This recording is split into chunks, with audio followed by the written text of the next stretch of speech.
Something that always bugs me about the John Wick franchise is how often people dismiss it as being nothing more than mindless action. Anyway, I started blasting. And I think this represents a broader issue in the film industry. See, there's a common misconception that action and narrative are two distinct elements within a movie, that the story comes to a halt when a shootout begins, You tell him to ready that weapon! and it doesn't resume until the fighting stops. Facts, details, condense, plot, tell it. But great filmmakers know that every action sequence, or better yet, every individual action beat, is just another opportunity to tell a story. I am directly below the enemy scrotum. And this is what sets the John Wick movies so far apart from the competition. Sure, the gun fu looks awesome, the practical stunts are amazing, and Keanu, along with the other stunt performers, are so talented that their work looks effortless. But it's the storytelling within these sequences that elevates the action from disposable blockbuster schlock This is nothing like Fortnite. to all-time great cinema. That I love. I absolutely love. That's why today, I want to examine my favorite sequence from each movie and explore how they utilize narrative structure, what they tell us about the characters, and why the scenes have such an impact on the audience. I'm Dylan, and this is The Writer's Block. Not only is the assault on John's house the first action sequence in the entire franchise, but it's also by far the most important. So why is that? It comes down to the scene's main objective. The overall point of this sequence is to establish one thing in particular. John Wick is not just a good assassin. John Wick is not just a great assassin. John Wick is the very best. But how do you communicate that to the audience? Well, you start with setup and exposition. When the movie's antagonist Vigo is told that his son has angered John Wick, Because he stole John Wick's car, sir, and killed his dog. his only response is, Oh. the movie immediately establishes that people in the know better than to mess with John. He is an unstoppable force. Even his old nickname makes him feel like a supernatural entity. We called him Baba Yaga, the boogeyman. He was the one you sent to kill the boogeyman. Oh. And with that in mind, it's important to note that John is not the main character in this sequence. Sure, he's the protagonist of the movie, but the specific sequence is told from the perspective of Vigo and his men. The editing makes John an outsider for this beat, treating him more like a monster than a main character. We are meant to empathize with Vigo. You steal his car and kill his f***ing dog. We are meant to feel his anger and frustration. Did you hear a f***ing word I said? He loves his son, but knows there's nothing that can be done to save him. John will come for you, and you will do nothing because you can do nothing.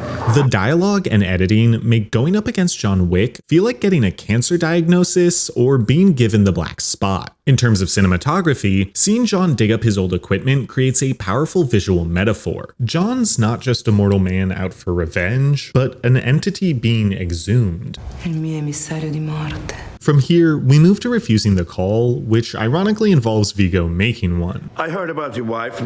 I'm sorry. My condolences. As the protagonist of this sequence, Vigo isn't committed to making John his enemy yet. If Vigo had his way, the story would stop right here and now. Let us not resort to our baser instincts and handle this. But being the antagonist of this sequence, John wants to force Vigo into action, which is why he hangs up without saying anything. What'd he say? Enough. And just like that, Vigo has no choice but to act. Task your crew. How many? How many do you have? The second act of this sequence plays out a lot like Don't Breathe. We follow a group of characters as they break into a man's home, only to realize that they are the ones who are actually in danger. The actual fight begins with John emerging from the shadows, yet another visual meant to make him feel like a specter. In only a matter of seconds, John eliminates 4 men,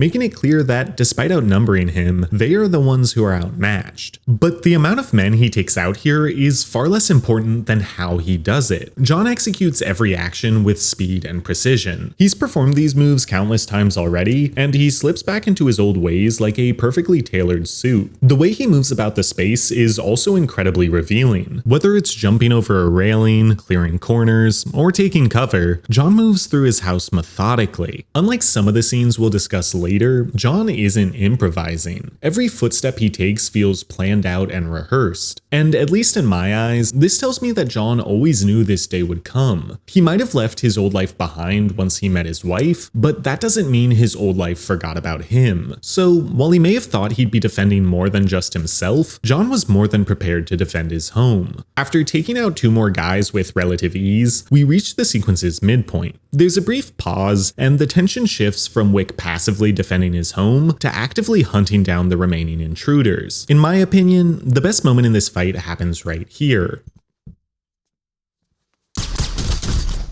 Not only is it a great shot, but it hints at why Jon is truly the best. Both men realize at the same moment that their enemy is on the opposite side of the wall, and this prompts the intruder to shoot at where he thinks Jon's head should be, which admittedly is pretty smart. There's just one problem. John Wick is even smarter. At some point in his career, Jon was probably in this guy's same position, and if he was in that position, going for the head is exactly what Jon would do. So, predicting this, Jon ducks down and aims for center of mass. But it gets even better. If you look closely, Jon waits for the intruder to shoot first, which allows Jon to confirm exactly where the other guy is positioned. In this line of work, one single mistake is the difference between life and death, and the reason John Wick is still alive is because he makes the right decision every single time. Afterwards, all 3 remaining combatants get disarmed, allowing the movie to show that John Wick is just as capable in hand-to-hand combat. After Jon gives them a tour of his kitchen, the sequence reaches its climax, 2 men struggling to gain control of a knife. What I love about this beat is that it represents why Jon succeeds throughout the entire franchise. The choreography isn't flashy, it's simply a battle of wills, and when push comes to shove, Jon just wants it more, whether it is revenge, retribution, or the right to finally rest. From here, we reach the sequence's falling action and conclusion, which tells us a great deal about the world of John Wick. We establish that Jon has a cordial relationship with the police. Evening, John.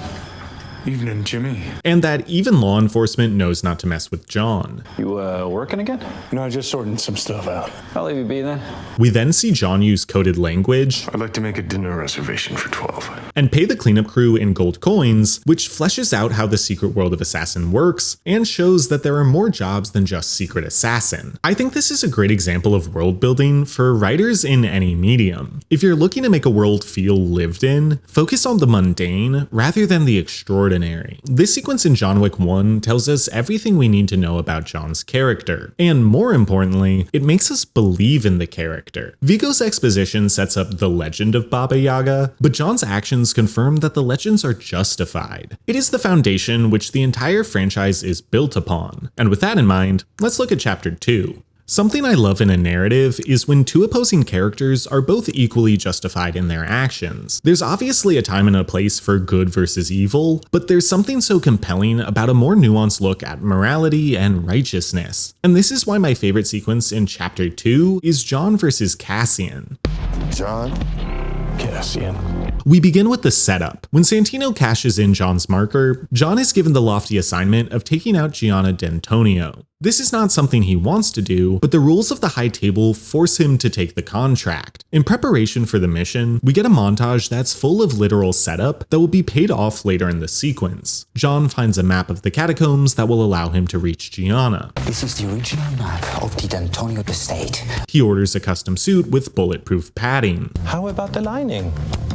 Tactical. And he purchases a variety of different weapons. I need something robust, precise. From the audience's perspective, this montage accomplishes 2 things in particular. First, it reinforces how meticulous Jon is, and gives us insight into how he used to prepare for his missions. In John Wick 1, his quest for revenge is very spur of the moment, but here, we get a clear view of what Jon's past life might have been like. Secondly, it builds anticipation. The way they put a spotlight on each item, May I suggest the Benelli M4? Gets the audience excited to see how it's utilized later in the sequence. Something else that's genius about this mission's setup is the physical layout of the catacombs. Jon is metaphorically delving back into the underworld in order to reach his objective, and even after he completes the task, he still needs to fight his way back out. As Jon is making this journey, the movie reveals that Cassian is protecting Gianna. Cassian doesn't get much of a backstory, but if he's the lead of Gianna's security team, it means that he has to be one of the best in the business. scenes, we also flesh out his dynamic with Gianna in a brief but effective bit of dialogue. Si, signora.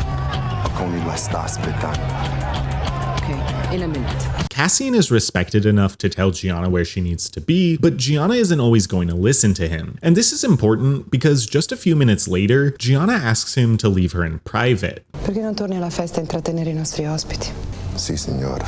If you look closely, Cassian doesn't seem to like this idea, but he knows better than to argue with Gianna. And because he doesn't argue with her, Gianna is left alone with no one to protect her from John Wick. Che farei senza di te, Cassian?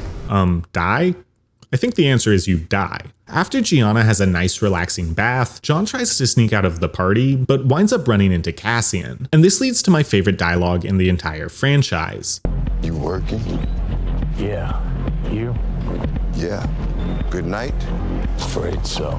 I'm sorry to hear that. So much is said in so few words. Cassian knows the look of a man on a mission. Cassian also knows that Gianna is the only target at this party worthy of John Wick, meaning that if things are going well for John, Good night? things are going very poorly for Cassian. I'm sorry to hear that. Cassian respects John and doesn't want to be his enemy, but if it's a choice between John or Gianna, it's not really a choice. And from John's perspective, he knows that anyone who gets in his way usually winds up dead, which is why he regrets that Cassian needs to get involved. Afraid so. After a tense stare down, we begin to see the payoff of everything that was set up prior. John and Cassian draw, but both of them are wearing bulletproof suits, so they merely get knocked down. Now, there are two ways of interpreting this moment. I personally believe that John knew Cassian's suit was Kevlar and shot center of mass to avoid killing him. After all, John consciously goes for headshots throughout the rest of this sequence. But even if it wasn't a professional courtesy, it still is a great moment because it shows how quickly John adapts when fighting the others. Once John makes it back to the tunnels, it's revealed that Santino wants John dead. But as he's forced to fall back through the catacombs, we realize that John wasn't caught off guard. The guns that he set up in the tunnels weren't for Gianna's security, but for the inevitable double cross coming from Santino. If only there was someone out there who loved you. Which, in retrospect, makes perfect sense because Santino told John to use the catacombs You will take the catacombs in. so that his henchmen would know where to intercept him. Loose ends. Every single weapon that was placed winds up being utilized, and it's much more satisfying than if he picked up the weapons off the bad guys randomly. After making it out of the catacombs, things get even worse when he's intercepted by Cassian. You're not having a good night, are you, John? What I love about this beat is how evenly matched they are. Granted, John just fought a bunch of dudes and got hit by a car, but this is the first time we're seeing him engage in peer-to-peer combat. Previously, we had to place him up against numerous opponents to give John a challenge, but Cassian is plenty hard to beat all by himself. Each man knows how to counter the other man's moves, which results in the fight becoming less and less elegant. In classic John Wick fashion, it comes down to a brutal battle of willpower. What I find interesting is that, at least in my interpretation, John almost loses this fight. And this touches on an interesting phenomenon throughout the franchise. John's superpower is his determination. When he sets his sight on an objective, there's nothing that can stop him. But once he completes a mission, and the only objective is survival, some of that superpower is lost. Luckily, John and Cassian wind up in the Continental Hotel, which forbids them from conducting business. That there will be no business conducted on the Continental grounds. This forces them apart and marks a midpoint in their conflict. May I suggest a visit to the bar? Their getting a drink together acts as a brief intermission and sets up a slightly different dynamic. When John tries to explain his situation to Cassian, I had a marker, her brother. He wants her seat at the table. all Cassian says is, I see. You had no choice. and you could read this dialogue as Cassian just stating facts, but based on his expression, I think he's saying it sarcastically. Cassian doesn't care that John had a marker because, at the end of the day, John could have chosen to ignore it, just like he ignores the rules of the Continental at the end of the movie. What have you done? Finished it.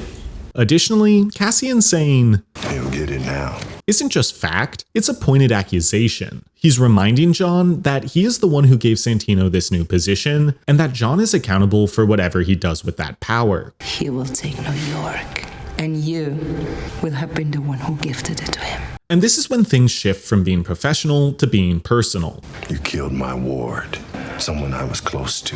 What I love about this dynamic is that it's a reverse of the previous movie. John Wick is now the person being hunted in pursuit of revenge. An eye for an eye, John. You know how it goes. And because Jon has been in Cassian's position, he completely understands where his opponent is coming from. Yeah. If this movie were from Cassian's perspective, we'd have more than enough reason to hope he succeeds. I'll make it quick. Because of that, we feel conflicted every time the two men duke it out. I'll try and do the same. Now, the next time these two characters collide is after Santino put out the bounty on Jon. What makes this moment so great is how the cinematography for Cassian mirrors the visual language used for Jon. The camera work and blocking make it feel like Cassian appears out of nowhere. It gives him the same supernatural elevation given to Jon, which reminds the audience that Cassian is a serious threat. And that mirrored language continues throughout the rest of the sequence. They use the same shot for each of them when they're staring each other down. When they're moving through the train station, we cut back and forth evenly between them as they exchange gunshots. And when they finally board the subway, the camera work cuts back and forth, emphasizing the shrinking distance between Jon and Cassian. Everything about how this sequence is filmed is meant to convey tension and inevitability. These men are on a collision course that cannot be avoided. The only remaining question is who will survive the impact. Things devolve into a knife fight, and I think I know why this is so common within the franchise. As the Joker once said, Guns are too quick. You can't savor all the little emotion. And that's exactly what we see here. The camera pushes in close to capture Cassian's wild desperation. When he realizes that he's losing, we see the fear in his expression. And the shot tightens even further when he accepts his defeat. A battle like this isn't as flashy as some of the gunfights, but it is much more visceral. And if the knife fight is the sequence's climax, the conclusion is just as important. Rather than killing Cassian, Jon wounds him in a way that gives him a chance and a choice. The blade is in your aorta. You pull it out, you will bleed and you will die. And just a scene or two later, we learn that this isn't the first time that Jon has done this. But you also gave me a choice. Pull my gun, shoot you in the back and die, or keep the pressure on my neck. For as many men as Jon Wick has murdered, he does have a sense of morality. Consider this a professional courtesy. He doesn't want to kill people if he doesn't have to, especially since they might come back in a later movie. The action scene I want to analyze for Chapter 3 is relatively short, but it manages to capture just about everything that makes the John Wick movies so fun to watch. After being declared excommunicado, he is spotted by a group of sushi assassins. Now, right off the bat, this is a pretty clever bit of foreshadowing and lets us know that they're particularly good with knives. They pursue Jon into an old building, but he locks himself in an antique weapon exhibit. This then allows the movie to show off Jon's expertise and his ability to improvise. When Jon grabs a revolver and goes to load the ammunition, it doesn't actually fit in the gun. Seeing as Jon is a weapons expert, my guess is that these weapons have been modified for display and aren't meant to be fired. That's why he has to disassemble other revolvers in order to Frankenstein a functional firearm. In John Wick 1 and 2, we see how prepared Jon is for most scenarios, but in Chapter 3, he's forced to adapt to his circumstances and make do with whatever is available. It gives us a new reason to be impressed by Jon, and gives us a new dimension to the action sequences in this movie. The whole time Jon is assembling his weapon, the movie interrupts with the bad guys getting closer and breaking down the doors. It creates a time crunch that puts added pressure on Jon, and makes things more tense for the audience. Now, as much as I love this scene, the next moment makes no sense. After meticulously checking that the cylinder works, and that his one bullet is in place, Jon spins it like he's playing Russian roulette before taking out the first guy to come through the door.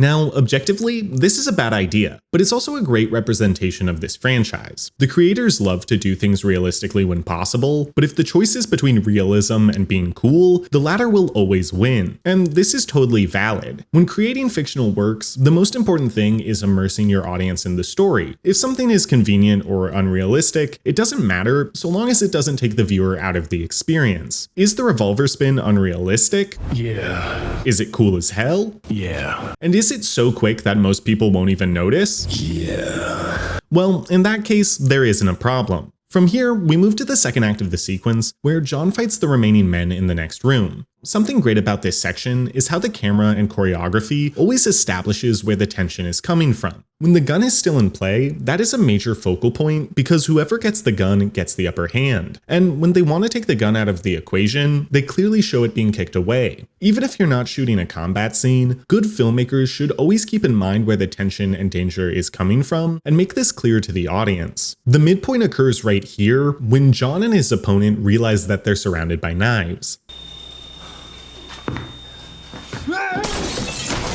The midpoint also marks when the scene takes on a much more comedic tone. Rather than precise attacks, the combat quickly devolves into hucking anything they can get their hands on and hoping it sticks. It's a great shift because it's both humorous and humanizing. The movie has enough confidence that it doesn't need to take itself seriously all the time, and it's okay if you see that Jon isn't always on his A game. He gets tired and desperate, and that doesn't make him a bad action hero, it makes him a great character. Side note, this is also why I love the nunchuck fight in Chapter 4.